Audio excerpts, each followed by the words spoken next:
G'day guys, welcome to this episode of Aussie English. Today I have a lecturer in linguistics from ANU University, College of the Arts and Social Sciences, and I hope I can say your name correctly. I haven't asked ahead of time, but we'll see if I can do it.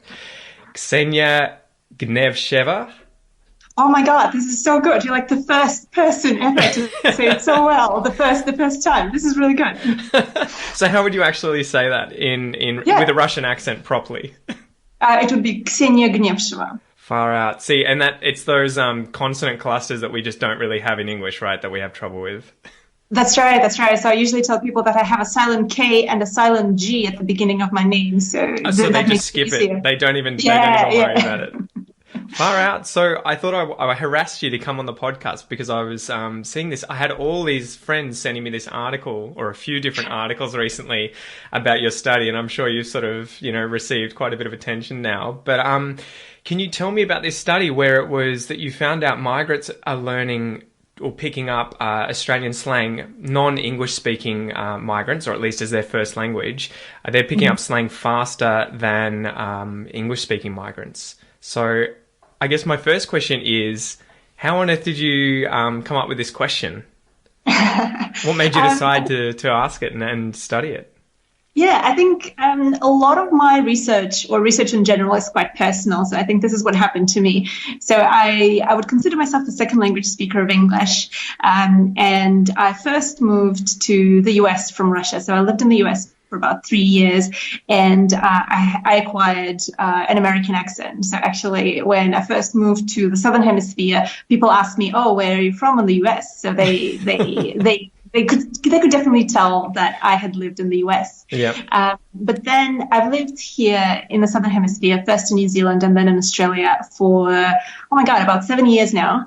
And you can hear that my American accent is absolutely gone. Yeah, I can't hear it at all. I was going to say, I haven't noticed any of it.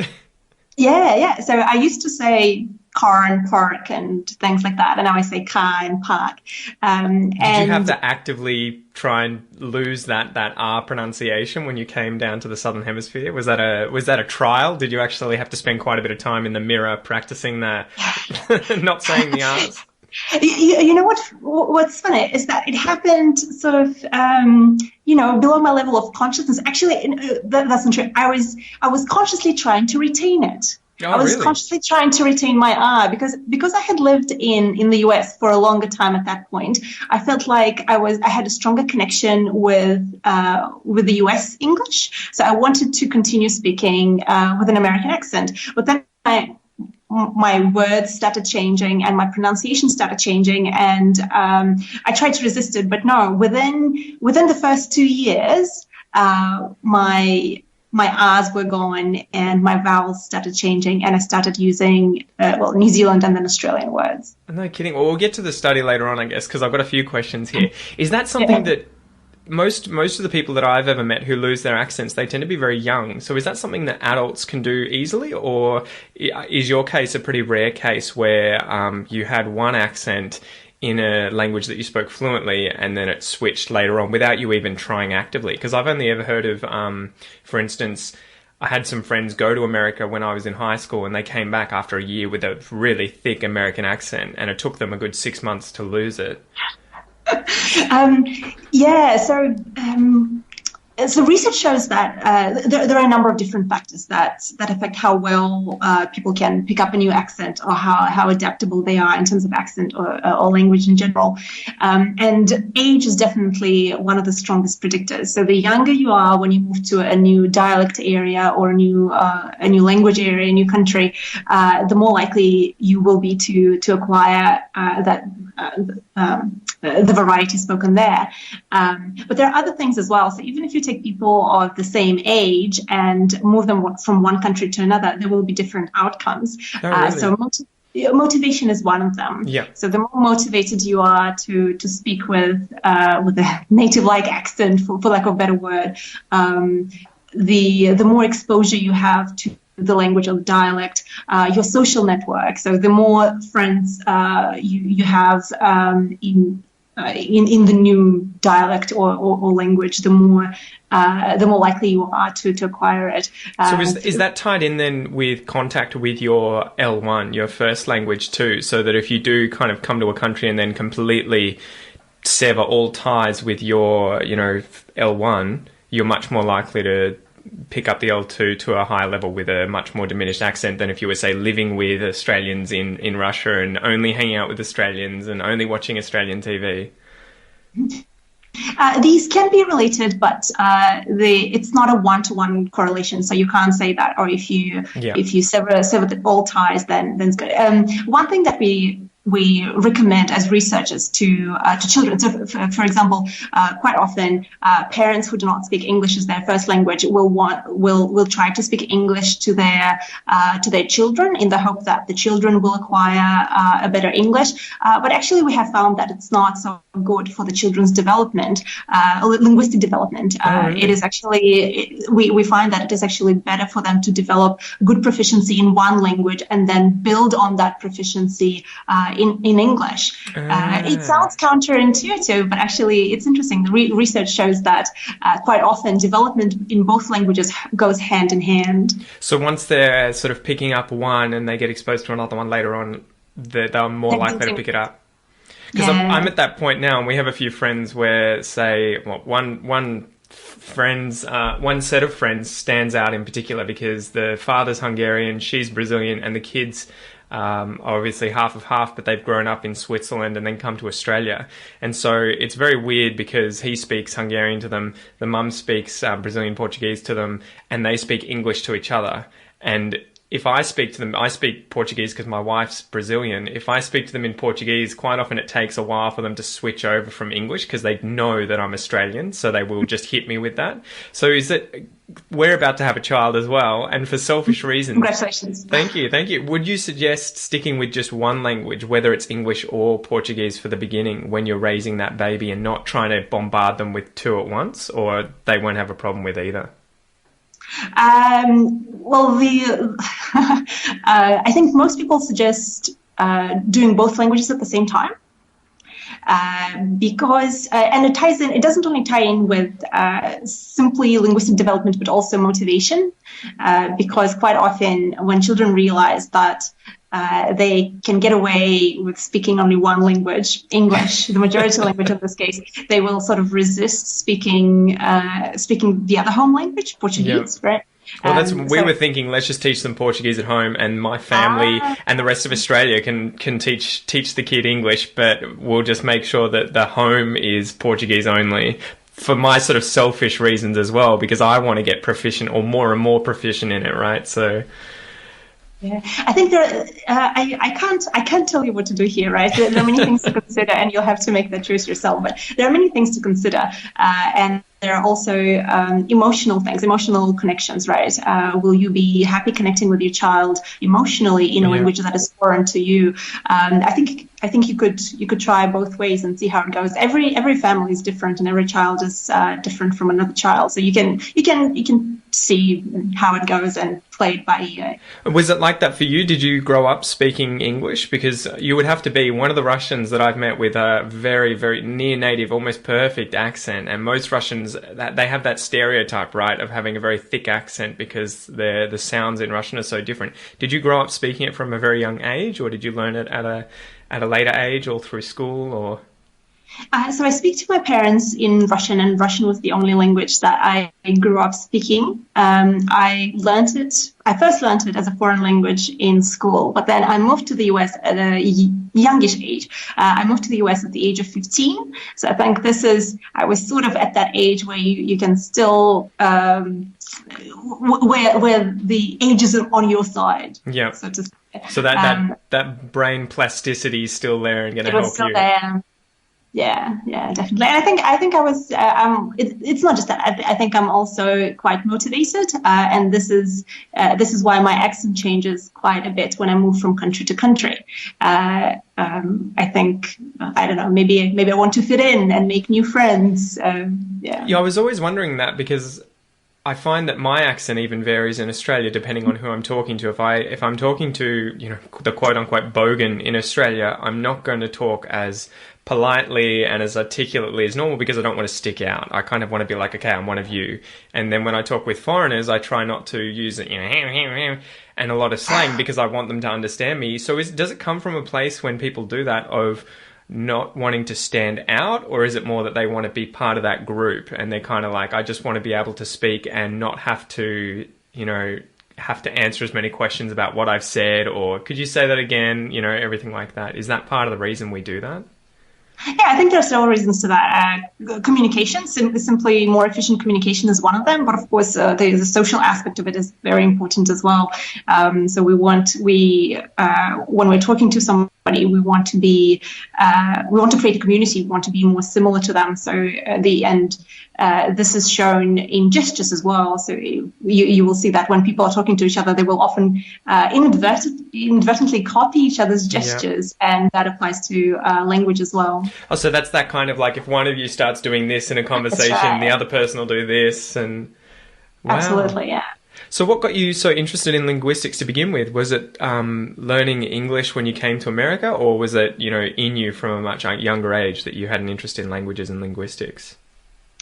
I think I've always liked languages, and then when I moved to the US, I became very much interested in how people learn languages, so the pedagogy of it, but also how people change their accent. And this is why my research now is on accents, and I mostly work with bilingual participants, from a young age, or second language speakers of usually English or other languages as well. Oh, brilliant. And so tell us about this study then. How did you come up with the idea for this study? Sorry for sort of doing a whole detour there, but... Yeah. So like I said, I first began by thinking about my own experience and how my accent and my language changed from moving from Russia to the US, and then from the US to New Zealand, and then to Australia. And then I looked at some of my native English-speaking friends, and I thought that their accent was not changing as much if they were moving from the US to Australia. Yeah. You will meet some Americans here who, they've lived here for 30 years and they still speak very American. Some of them have been here longer than I've been alive, and I've met them and I'll be like, man, you've had plenty of time to learn the Aussie accent and slang and you're still asking me what an esky is. Come on. That's right. So I wondered, what is it? What happens? How are second language speakers different from first language speakers of a language? And it could go both ways, right? You could say, perhaps second language speakers are more adaptable because it is their second language, or it could go the other way. Possibly they're less adaptable because it is their second language, so they're sort of stuck in one gear, and that's it. And when I tried to find any previous research on this matter, I couldn't find anything. There were a couple of studies looking at it, but it was not exactly what I was looking for, and there have been none in Australia before. So I decided, why not do it? And so, how did you test this question? Yeah, so what we did is we recruited for. I should acknowledge my co-authors. Yeah, do of course. This research was conducted together with my colleagues at Macquarie University, Anita Sakai, and Sandra Janssen at University of Paderborn in Germany. Oh, wow. So we're quite an international team. Yeah. So we recruited 4 groups of participants. We had native speakers of Australian English, so people born and bred in Australia. That's right, you Pete. We also had native speakers of American English who moved from the US to Australia and have lived in Australia between 1 and 10 years. Yep. And then we had 2 groups of Russian speakers, native Russian speakers, second language speakers of English. One group moved from Russia to Australia. So Australian English was the first English variety that they acquired in a real life setting. Yeah. And then we had a second group of Russians who moved from Russia to the US and then to Australia. So American English was their first English variety, and then Australian English was their second English variety. And we were wondering how these 4 groups would compare to each other. So one of the experiments that we had them do was to look at pictures of everyday objects. And all they had to do is say what it is. Yep.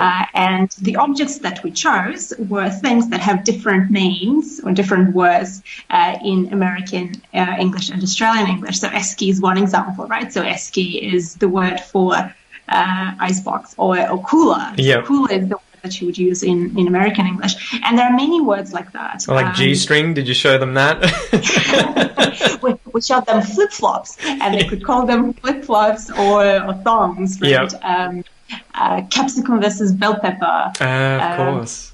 Jug versus pitcher. It's so funny too, because so many of those are like esky. It's one of those things where it's almost like, okay, I know that's a slang term, but I don't know how else I would call it. So there's quite a few of those words, but then there are some where you don't even realize, like thongs, you don't even think, oh, that's a slang term. You just think that they're just thongs. Yeah, I think I wouldn't call them. I would just say words. I wouldn't call them slang exactly because they are words in Australian English. I don't think they have the. I think in Australian English, I would consider them as normal words. Like capsicum. Capsicum is... Yeah, exactly, right. And there's a few, there's like, is it aubergine and eggplant as well? Eggplant, that's right. Yeah.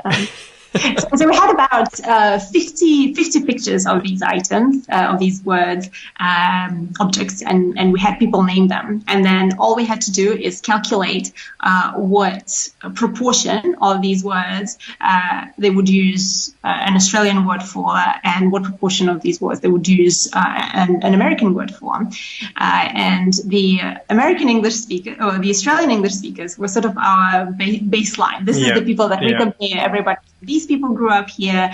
They should be using the Australian word all the time. You'd be worried if that wasn't the case. Well, everything is relative, right? So we found that they use this Australian, what we call traditionally Australian words, 80% of the time. Yeah. So every once in a while, Australians would use, they would say elevator for lift, or they would say pepper for capsicum. So every once in a while, they would American use, TV. And then the Americans used Australian words at about 20% of the time. So there's a clear difference here, 80% to 20%. Now, the native Russian speakers who moved from Russia to Australia without going to the US first were not different from the Australians. That's so cool. Yes. So they use Australian words as often as native speakers of Australian English. And then, of course, it's interesting to see what happens to the second language speakers who go from one country to another, because they have had exposure to American English. So you would expect them to use American English words as often as Americans. And no, they used Australian words at about 50% of the time. So they were right in between the Americans and Australians. So that tells us that they were more adaptable. So both the second language group that moved from Russia to Australia used Australian words more than the American group, in fact, as often as the Australian group. And the second group that moved from Australia from Russia to the US to Australia, they were not quite there yet, but maybe if we were to test them again in 10 years' time, maybe they would be there. Is that a plan for a future study? That would be really cool if we could re-recruit these participants, if we could find these participants again and they would agree to participate. And so what are the limitations with extrapolating out from that? Because obviously you've used just Russians and Americans and English speakers, but do you think that this is going to be a pattern you see more broadly across all different languages, and people in these equivalent situations, whether or not it's English and Russian? I think in general, this could be...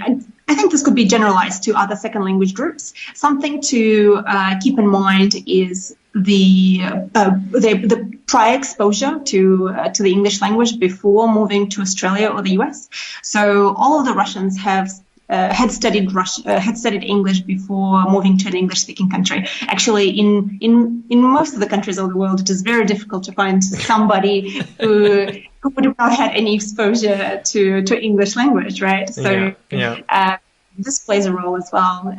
Most of the Russians would have had exposure to both British English and American English. So, but the relative exposure to the two varieties may affect the results of that. So if you go to South Korea, where American English is much more dominant, maybe you expect that people would prefer to use American English words more. Yeah, because one of those peculiar sort of situations is where every time I talk with people from, I think it's either Singapore and or the Philippines, they always have such a strong American accent. And I think they're obviously taught American English to like a really strong degree. It's really emphasized there. But even after a few years here, they still have a very strong American accent. So the other question I was going to ask is, what is it with the Americans that have moved here, obviously? What do you think it is that's making them hold on to those those American words instead of using the Australian ones? Is it just habit and having developed and, spent all that time doing it, or? So there could be several explanations for that, right? One is what we call a cognitive explanation, and this is exactly what you just said. It is habit, right? So if you think about the native American English speakers, they used American English words for 30 years of their life, and then they moved to Australia, and then they live here for 1 or 2 years. You wouldn't really expect them to switch to Australian English words overnight, right? Because just the relative exposure is different. And Americans are pretty stubborn. In comparison to second language speakers of English, maybe they've lived in the US for 5 years and then they moved to Australia and they live here for 5 years. So this is much more comparable. So they would be much more willing to switch to new words, right? Yeah. And the second explanation that we offer is a social explanation. For a native speaker of American English, using Australian words may almost be, you feel like a trader. And you wonder too, are there Australians keeping them in check? Where if you hear an American say "G'day, mate," you'll be like, "Dude, are you taking the piss? Like, are you just making fun of me or something?" That's right, and people may take it differently, right? And quite often, native speakers do not expect other native speakers from other countries to change as drastically in terms of their accent or the words they choose as they would with second language speakers of English. For some reason, we expect second language speakers of English to acquire this native-like accent straight away. Yeah, it is peculiar, isn't it? Yeah. And of course, for second language speakers of English, there is no such emotional connection to these words or that accent, so they may be more adaptable because of that. Do you think too that if you were to test I don't know how you would do it, the qualitative accents of the Americans, and if the closer that accent had gotten, or the more reduced it had become and closer to English, or Australian English, do you think that would track with how much slang they're using in Australia too? So like the more slang these expats from other English-speaking countries are using in Australia, the weaker their foreign accent would be, so that it does almost show that they would be, much more engaged in trying to, lose that part of their life and become Australian? So you mean the different levels of language, right? So vocabulary and accent at the same time. Yeah. Do you think they would go together? I suspect that they would. But again, it could go either way. Yeah. You could say yes, perhaps both of them would progress at the same time, or perhaps we could find that maybe one level is more adaptable than another. Usually, I think I would expect vocabulary to be more adaptable than accent, but it is an empirical question, and we are planning to test that because we did collect some audio recordings from our participants as well. We have not analyzed them yet, so I'm not ready to share those results. But watch this space. Yeah, watch this space. So, Annette, what would you say to the people listening to the podcast, obviously, who are learning Australian English? What sort of advice would you give them with regards to learning the accent as well as the slang? Is it something that you would encourage or even suggest, at least accent-wise, that it is an obtainable goal that they should aim for? Or is it something where it's it's just not that important, don't worry about it? I think in today's globalized world, when you have exposure to all of these different accents, I think being comprehensibility and intelligibility, I'd say, are more important. And people move from country to country all the time, and people communicate with people from different countries as well. So perhaps one specific accent may not be as important. Striving for this, native-like ideal may not be as important, especially because it is quite difficult to attain for many adult second language learners. So I would say aiming for being comprehensible and intelligible is the most important thing. And is it the same thing then with slang? Because I get quite a few students asking me, should I learn Australian slang? And I guess it's always one of those things where I have to say, well, what do you mean when you say Australian slang? Because there are plenty of expressions that are sort of stereotypes and that they put... I have a book here somewhere with like 900 Australian slang terms, and you read some of them and you're like, no one has ever said this. No one. But then there are those other ones like esky and barbie and snag that people call slang and think are very useful. So what would you say if someone came to you and said, I'm moving to this country and I want to learn the slang? Would you recommend that they sort of dive in and try and do that, or it's just going to happen passively? I think when people move to another country, it really happens very organically when they find new friends, and they will learn all of these useful words, like you were saying, right? Instead of learning all of these words from a book. Yeah. And then you find out that actually nobody uses those words. But of course, I cannot say, don't learn new words. It's good to expand your vocabulary, but I would say don't stress out about it too much, because some things will happen naturally when you move to that country. And for the last question before we finish up, have you noticed at all that I don't know how to put it, but like I find myself using American words quite often, and I feel like it's because of our exposure to Hollywood and American TV shows. It's just all pervasive these days throughout the globe, but you don't hear Americans saying g'day and, using or English terms, even with Game of Thrones. So what do you think is going on there with English as it's evolving in the future? Do you think that it's going to become one sort of cohesive language eventually because of our interconnectedness and our obsession with American TV shows and movies, or do you think it will always remain really distinct despite that connectedness now? Well, it could go either way, right? You would say that on the one hand, it's a globalized world, right? We have exposure to the American variety more and more. At the same time, people will always want to stand out and be different and show that they belong somewhere else. So I don't think that all the different varieties will disappear all of a sudden. I think people will always want to be different and to express their belonging to some group in some way. Is that why in, say, the UK, those differences are so distinct despite being over such small distances, right, between these different dialects, whereas you come to somewhere like Australia and you don't really see that as much? Is that because those groups over there are much older and they're much more trying to show, okay, we belong to this group, they belong to that group?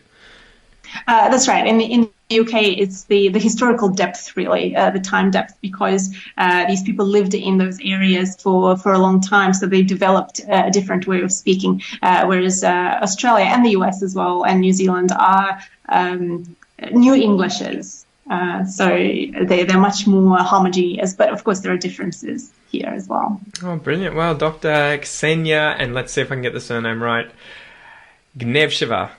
Yes, I nailed it. Where can people find out more about you and your work? You can go to my website. I have a website. It's Gnevsheva, GNEVSHEVA.com. I post there about my research. You will find all of my papers there and some of the links to media releases and things like that. And of course, you can just Google me and find me on my university webpage at ANU. Which is what I did. Anyway, thank you so much for your time today. I really appreciate it. Yeah, thank you, Pete. Thank you for having me.